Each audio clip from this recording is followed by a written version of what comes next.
आप सभी का पुनः एक और ऐतिहासिक जगह पे मैं जी घनश्याम स्वागत करता हूं। हम हैं अभी कांकेर में, जो कि कांकेर एक जिला मुख्यालय भी है और छत्तीसगढ़ का माना जाता है कि एक सुरम्य जगह भी है। और यहाँ पर हम कांकेर से थोड़ी ही दूर पे एक पहाड़ी है जहाँ पर हम आते हैं।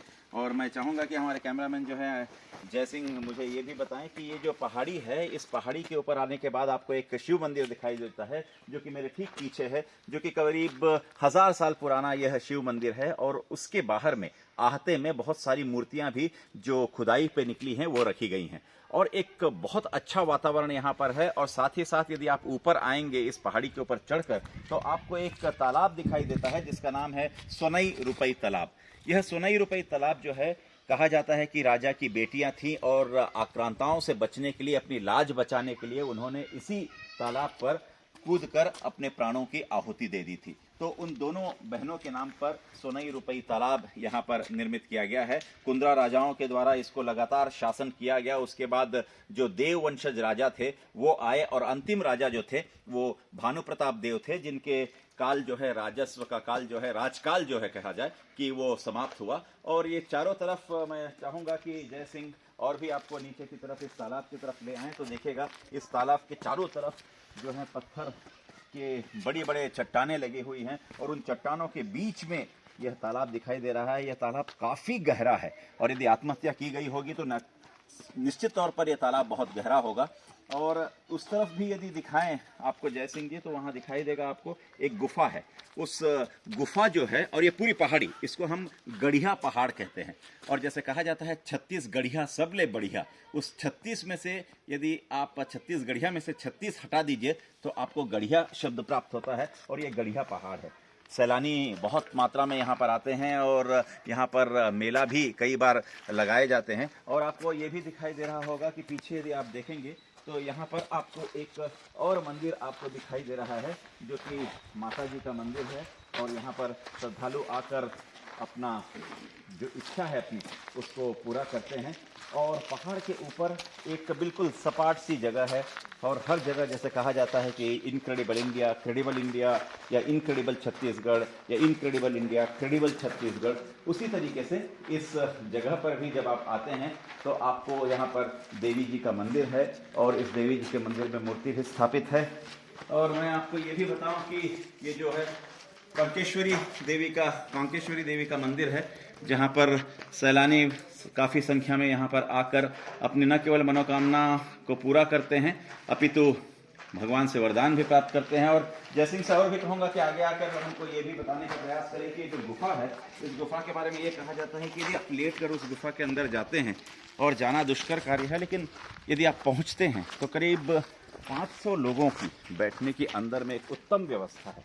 और शायद इस तरीके की व्यवस्था शायद आपको कहीं देखी नहीं होगी, ना आपने सुनी होगी, लेकिन हाँ, ये ज़रूर है कि उस गुफा के अंदर पे यदि जाया जाए और यदि आप पहुंच पाएँ, वो आपके ऊपर है कि आप यदि चाहें तो पहुंच जाएं अंदर तक। और छुरी पगार नाम की ये गुफा है, और अंदर यदि आप किसी सहारे से या किसी अन्य माध्यम से पहुंच पाते हैं तो अंदर में जाकर एक बड़ा विशाल एक कहूँ प्लेटफॉर्म जैसा है, जहाँ पर करीब 500 लोग बैठ सकते हैं। लिखा भी है, इस गुफा की छत को देखने पर अनेक छुरीनुमा पत्थर लटकते दिखाई देते हैं। गुफा से निकलने के रास्ते जो है वो भंडारी पारा तथा गढ़ पिछवाड़ी की ओर निकलते हैं, और गुफा के हाल में करीब 500 लोग बैठ सकते हैं। तो ये देखिएगा छुरी जैसा है पूरा निकला हुआ।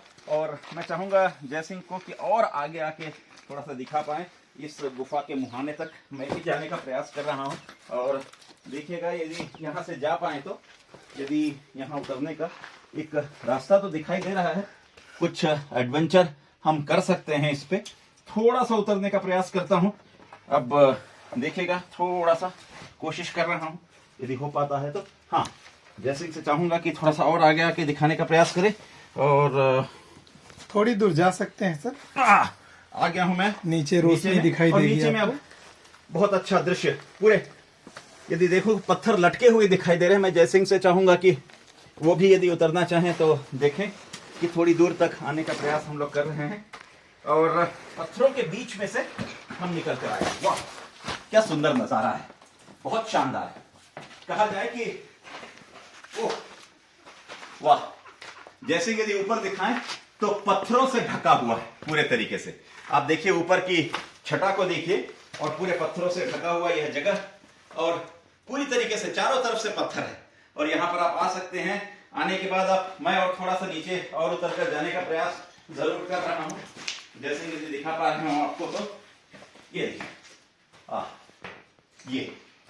ये जगह देखिए, मतलब चारों तरफ से पत्थर और इतना ठंडा है यहाँ पर। और लोग यहाँ आते हैं, बैठते हैं और नीचे और जाने का है, लेकिन मैं उतर नहीं पाऊंगा, नीचे बहुत गहरा है, यहाँ पर उतरना संभव नहीं है। लेकिन शायद यहीं से उतरकर वो जगह प्राप्त होती होगी जहाँ पर 500 लोग बैठ सकते हैं। और मैं आपको और दिखाने का प्रयास कर रहा हूँ। देखिएगा यहाँ पर ये जगह है जहाँ से हम उतर के जा सकते हैं। और ऊपर आपको दिखाई दे रहा है वह देखिए सूर्य की रोशनी भी दिखाई दे रही है आपको। और इसी पत्थर के बीच में से मैं आपको और दिखाने का प्रयास करते हुए एक एक एंगल से आपको दिखाने का प्रयास कर रहा हूं।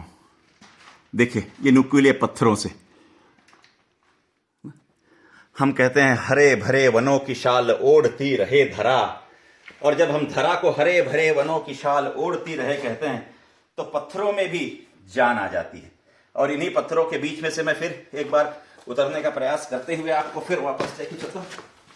देखिए यहाँ पर इतने बड़े बड़े पत्थरों के बीच में यहाँ पर देखिए इस जगह पूरे पत्थरों से ढका हुआ अदृश्य और विहंगम एक दृश्य। और यहां पर भी देखिए यहाँ से लेट के जा सकते हैं, यहां से लेट के आप नीचे जा सकते हैं। देखिए पूरा अंदर तक। तो निश्चित रूप से कभी आए कांकेर तो इस तरह का एक अद्भुत नजारा आपको देखने को मिलेगा। और मैं कोशिश करता रहूंगा कि जब जब भी मैं ऐसी जगहों पे जाऊं तो आपको ऐसी जगहों की न केवल सैर करा सकूं बल्कि अपने अनूठे छत्तीसगढ़, अद्वितीय छत्तीसगढ़, अतुलनीय छत्तीसगढ़, अप्रतिम छत्तीसगढ़ की प्राकृतिक छटाओं से परिपूर्ण छत्तीसगढ़ को आप तक लाने का प्रयास करूं। बहुत बहुत धन्यवाद। नमस्कार।